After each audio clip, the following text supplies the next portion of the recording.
Hello, and welcome to Nosemmelier.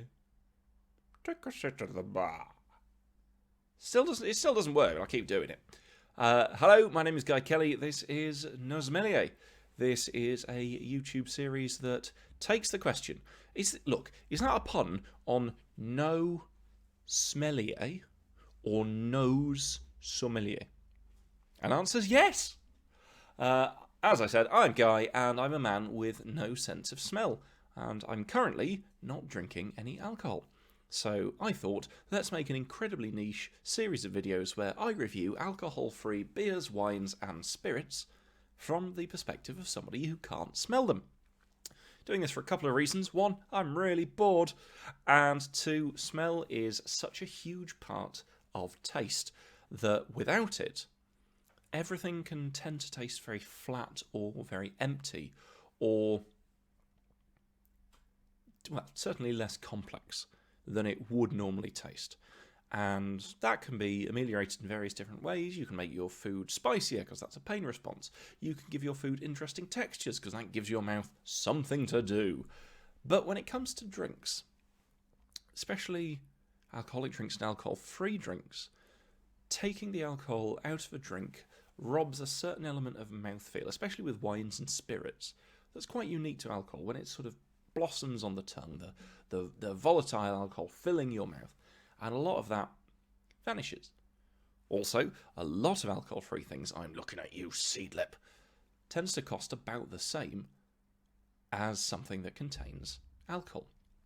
And so, obviously, that's a big old stepping stone. If you think, oh, I'm just going to give this a try, I'm off the booze at the minute, I can't really smell anything, but I fancy something that looks similar to a insert alcoholic drink of your choice here, it's a bit of a risk to take, especially if so much of the enjoyment of the product is in the nose. Without that, you could just be pouring your money down the drain. Hence this. Today, I'm quite excited. Today is my first alcohol-free beer that I'll be reviewing. And I'm excited about this for two reasons. One, I like a beer. Yum, yum, yum. What happens if you let grain go off? You get a tasty drink. And two, beer moves. It's fizzy, effervescent, if you're a scientist. And that gives a considerably more interesting mouthfeel. Also, as beers tend to be somewhere between 3 to 6%. Obviously, you get your outliers that are served in dead squirrels by people who pretend that they're punk, long since selling out.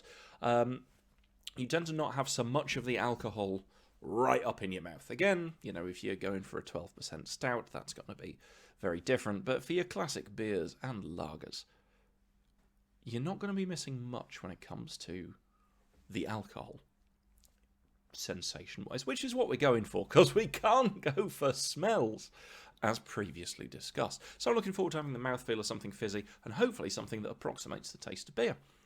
Today, we are drinking Lucky Saint, which is not technically 100% alcohol-free. Focus!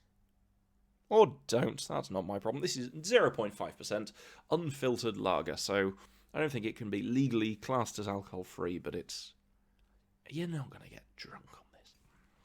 This describes itself as follows. There's a bit of bump that reads, progressively crafted with over 400 years of proud brewing heritage, we leave our beer unfiltered for maximum flavour, even without the alcohol.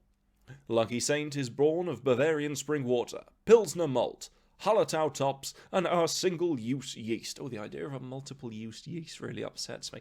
Probably is a thing used in brewing, but yeast strikes me as a one-in, one-out sort of thing. Discover biscuity malts and a smooth citrus hop finish. And then there's more text on this. It's practically a novel in a glass. Moderation isn't the dirty word it once was. We've woken up from the hangover with a clear head and big ambitions. To specialise where others don't. To innovate where others aren't, to finally reward those who aren't drinking with the beer they deserve, and to boldly go when... No, it doesn't actually say that, does it? But it does say all the rest. Brewed in Germany for Not Another Beer Co. Limited. And then it says, store cold, drink fresh. So, this is... That was very loud. So, barking, making sure you're paying attention. Looks like a beer, does it? You could bring that. I was going to say you could bring that along to a picnic if you're ashamed about not drinking alcohol, but don't be ashamed of that. That's not a thing. Oh, you're not. Oh, are you off the boo? I don't know whose voice is this. Possibly some investment banker from Richmond who sounds like this and will say that it's not very manly, is it, if you're not drinking? Shut up. That's a fake idea. So, it does look like a beer. It looks like a German beer.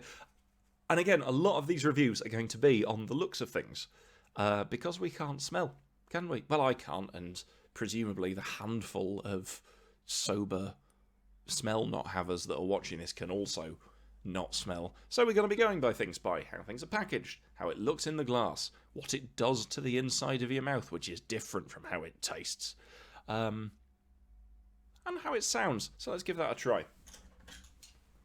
Here we go. I was going to say the money shot, whatever the audio equivalent of a money shot is. Ooh, does bear thinking about. Certainly sounds like you're opening something fizzy. Again, these are going to be very short videos.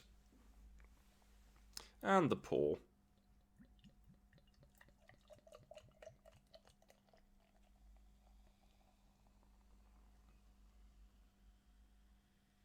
Ooh, sound. Coming through. So this is an unfiltered lager, which means it's a lager that's not filtered. A smarter man than I would have looked at some actual beer review videos or read some beer reviewing books to look for things, to try and work out what the fuck it means when it says biscuity malts and a smooth citrus hop finish. No, that's a poor joke, so let's go right ahead. I mean, it's a nice cloudy looking guy. Looks tasty, bit of a head on it, looks like a beer. Let's give it a go.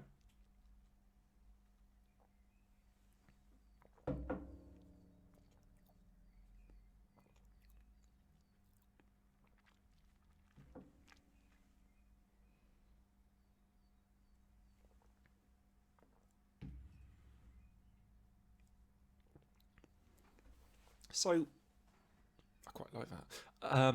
Mouthfeel wise, and again, it's going to be that kind of granular level of detail. Really small bubbles gives a really interesting, like, it's smooth, but it's fizzing everywhere. It's getting all up in your places and giving you the old fizz.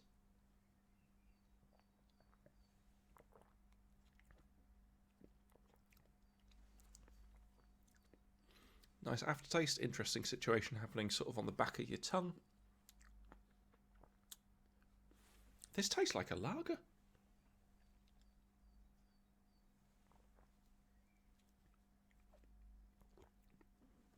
Hoppy notes as you're going through.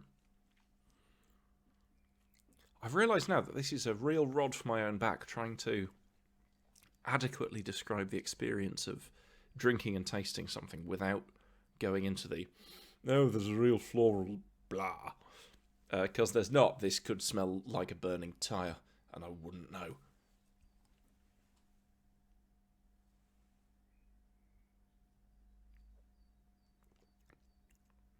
Yeah, really, really dense and bubbly, like really small bubbles, like I say, gives a nice sort of sensation on the tongue.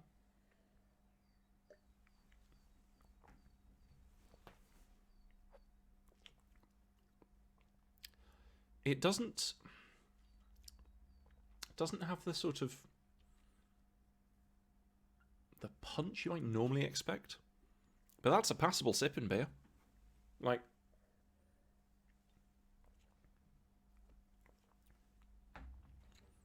even if I was currently drinking alcohol, I would more than happily bring a couple of those with me on a picnic and just sit and have those. That's a really agreeable little beer. And for £2 a pop, drink it cold. It's got the, I was going to say it's got a beery aftertaste, which is a statement completely devoid of context. But it's true. I feel like I'm drinking a beer.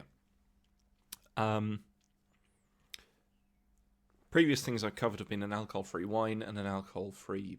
Excuse me. Look at that. Small sort of Ooh. Not going to burp immediately on camera, but maybe later. This is the closest I've come of the alcohol-free things that I've tried so far that tastes like the drinks that they're emulating. The spirits that I've gone for have lacked the sort of the fierceness in the mouth, and then diluting them with soda water or tonic water, you lose most of the flavours without being able to smell it. The alcohol-free wine that I've tried so far, again, tasted more like a fruit juice, whereas this is demonstrably a beer. It's got the... Now, this isn't going to sound flattering, but the best I can say is that the lingering aftertaste is the memory of the drip tray from a working men's club somewhere in the Midlands. But that's not as bad as it sounds. This tastes like a beer. It tastes like the remnants of having had a beer, if that makes sense. It's nice. It doesn't taste like a cheap beer. This isn't your standard Foster's.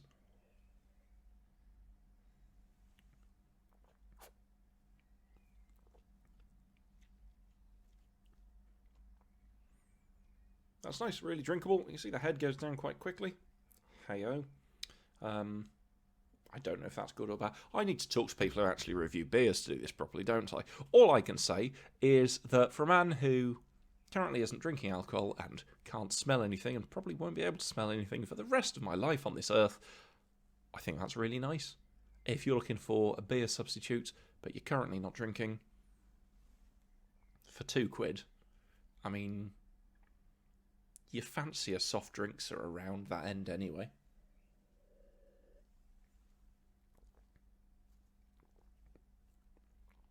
That's really nice. Yum, yum, yum. Look at it. Looks like a beer. What a life. I mean, it is a beer. You know, shut up. If you've tried this Lucky Saint, do drop a comment below. Let me know what you make of it. If you've tried another alcohol-free beer, which you've particularly enjoyed, let me know about that. I genuinely want to hear about these things because I find it fascinating. And like I say, this is something that I sort of wish existed. It's very niche, but if anybody else out there is currently not drinking booze and has no sense of smell, let's have a little chat. Talk in the comments. Tell me about what you enjoy, what you don't enjoy, any particular recommendations, anything you'd like me to try.